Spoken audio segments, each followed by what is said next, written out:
একবার রাসূল করিম সাল্লাল্লাহু আলাইহি ওয়াসাল্লাম সাহাবীদেরকে বললেন, তোমরা মেম্বারের নিকটবর্তী হয়ে যাও, মেম্বারের কাছাকাছি চলে আসো। নবী করিম সাল্লাল্লাহু আলাইহি ওয়াসাল্লাম এর কথায় সাহাবীরা মেম্বারের কাছাকাছি উপস্থিত হয়ে গেলেন।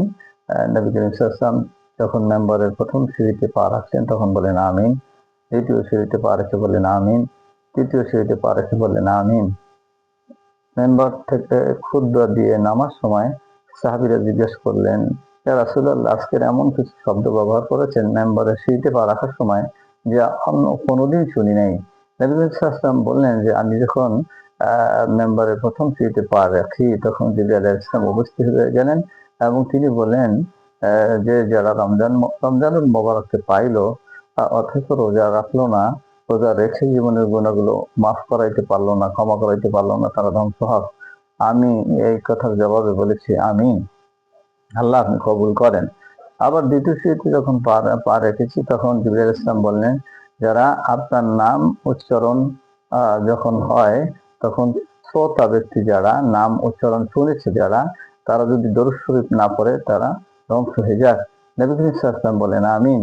আবার তৃতীয় সিঁড়িতে যখন পা রাখছি তখন বললেন, যারা পিতা মাতাকে বৃদ্ধাবস্থায় পাইলো অথবা একজনকে পাইলো অথবা দনোজনকে পাইলো কিন্তু পিতামাতার খেদমত করে তাদেরকে জান্নাতে পৌঁছতে পারলো না অথবা নিজেরা জান্নাতে পৌঁছতে পারলো না, তারা ধ্বংস হয়ে যাক। জিবরাইলের এই কথার জবাবে আমি বলেছি আমিন। আল্লাহু আকবার।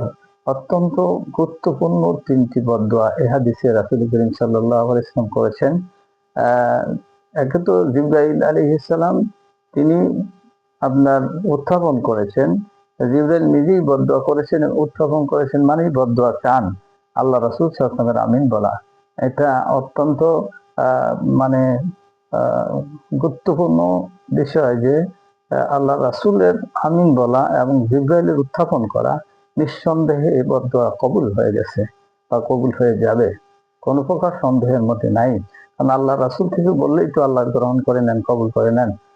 তো এখন মূল বিষয় হচ্ছে রমজানের মতো নেয়ামত, এই রমজানের গুরুত্ব আরোপ করতে গিয়ে আল্লাহ রাসূল বলেছেন শক্তি সামর্থ্য আছে, রোজা রাখার ক্ষমতা আছে, সব দিক থেকে ফুলফিল আছে, তারপরও যে ব্যক্তি রোজা রাখলো না এর ধ্বংস তো নিশ্চিত।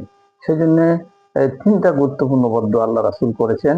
আমরা মা বাবার খেদমত করব, আল্লাহ রাসূলের দরুদ শরীফ সবসময় পড়ার চেষ্টা করব, আর রমজানের রোজাগুলো আমরা হক আদায় করে রাখার চেষ্টা করব। আল্লাহ আমাদেরকে সেই তৌফিক দান করুন, আমিন।